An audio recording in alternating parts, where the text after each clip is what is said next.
Hi everyone, my name is Gilad and I work at a startup here in New York City called SocialFlow. It's part of BetaWorks and we deal with a ton of data. So today I want to take you a little bit into my world, a world where we're actually live indexing the full Twitter firehose, the full Bitly firehose, and trying to assess what kind of insight we can gain from the data. So about 50% of my time is spent on analyzing and finding algorithmic ways to innovate with that data, and 50% of my time is spent with just pulling out interesting instances and telling stories and doing a whole bunch of research on that data.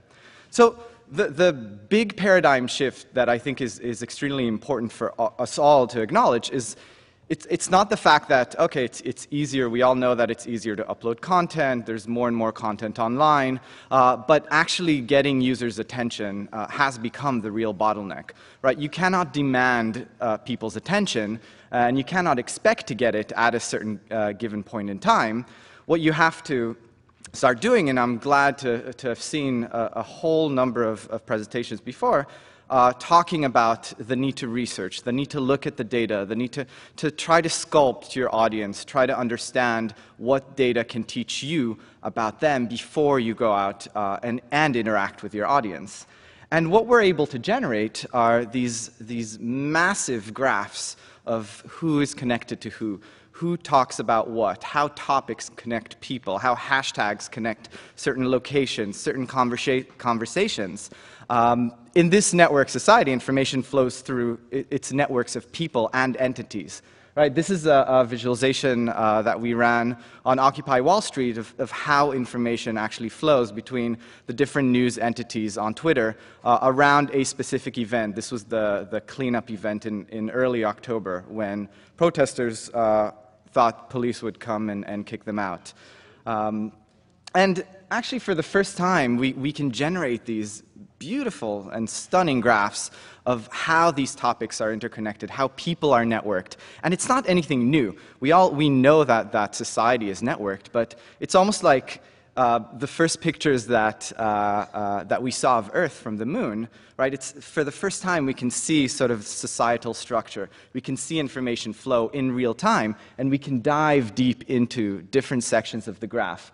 Right? What you saw here was sort of a larger topical graph of the audience of Al Jazeera on Twitter, and here you see just a sort of zoomed-in mini section of people talking about the events in Japan, right? So Japanese hashtags, a few Japanese app mentions, TEPCO, right? So by looking at all these topics and how they're connected, we can extract certain people and certain conversations. And what we can also do is compare. So if we take an audience, for example, to your left is Al Jazeera's audience, talking about topics that would be expected, mentioning Facebook, Wael Abbas, Tahrir Square, and to the right is the Fox News audience, TCOT, Palin, Joe NBC, right? We organize around topics that we're interested in, and so do our audiences. So the real promise of data and that data brings, we can finally start to answer all these incredibly interesting questions. Like how many people follow both Red Bull and Gatorade? Who follows Pepsi and why? Why would you follow a brand? What do you get from it? Is it the promotions? Is it because you feel close to that brand? Why would someone mention Gatorade, and when they mention Gatorade, what else do they mention? Actually, Gatorade correlates really strongly with chips, right? You see that from Twitter data. And we can, by looking at all this data, we could start sculpting these images of our brands, right? How do they look like? How do people perceive them? What hashtags do audiences use with our brands? What are the hashtags that our followers use versus the general hashtags that the general sort of Twitterati use? I have a question for you guys. How many people do you think follow both Justin Bieber and The Economist? 10,000? One. Huh? 10,001? Come on. Any more? Any more? 100,000. A million. Well, a million is a lot. It's actually 46,000, right? Which is pretty staggering. 46,000 accounts follow both Justin Bieber and The Economist. And, well, actually, anything Justin Bieber on Twitter, he ends up looking like the sun, and everyone else is always like tiny little planets next to him. But taking this to our context here of brands, Pepsi themselves, they publicize that whenever there's Pepsi, there's also music. So what would it mean for us to look at Pepsi, look at their audience, and look at every musician that somebody from their audience follows? What could we learn about their audiences, and which musicians Pepsi should invest in based on the likes of their audience, right? We can learn a lot from click data, too. This is a visualization of the top performing clicks from 4 mainstream media news accounts. So The Economist, New York Times, Al Jazeera, Fox News. Very different articles work very differently with these audiences. So The Economist, what we'd expect, world, politics. There was an article on yogurt that week that did really well. New York Times did some opinion piece on basketball. Al Jazeera is what we'd expect, Middle East news. There was something about the IMF chief. And Fox News is also, actually, as we'd expect, some of the top-performing keywords for the Fox News audience were crime, murder, Casey Anthony, kidnapper, global terror, and transgender clownfish, surprisingly. But this draws us to really, really think about our metrics, right? Al Jazeera has this really active, engaged audience on Twitter.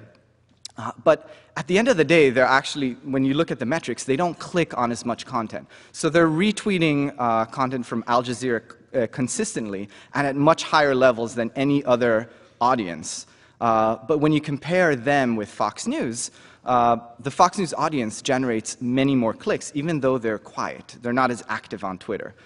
So if you're the social media person at Al Jazeera, how do you justify that you are building brand awareness? You are, like, all these people are engaging with your brand and retweeting your content and posting it on to their audiences. Even though they're not clicking as much as you'd like them to click, it's an amazing investment, a future investment, right? Their brand awareness is growing much faster than that of Fox News on Twitter. So some of the things I'd love you to take away from this talk: learn from data, learn from the language your followers are using, or just generally people who talk about your brand on Twitter. There's a ton that you can learn from clicks, right? People click on very different topics than they tend to share. And there's a ton that we can learn from the network, just from how the networks are structured. Who followed who? What are the intersections?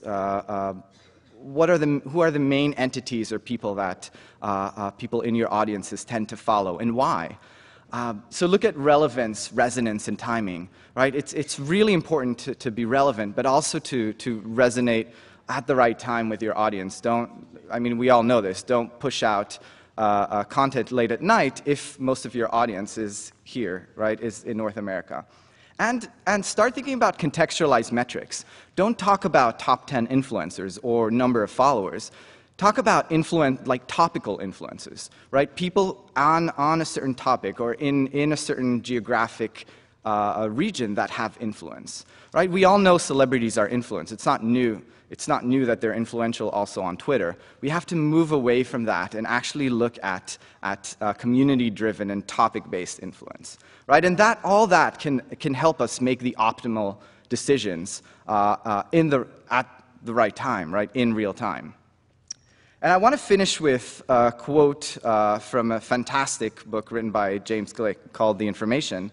The quote says, "The network has a structure, and that structure stands upon a paradox. Right? Everything is close, and it's far at the same time. You can drop a stone into a well and never hear it splash. Right? Just because we're so interconnected, just because we are one hop away, doesn't mean that information can spread this way through us. Right? We all know this from LinkedIn. Just because we have a common connection doesn't mean there can be a connection made.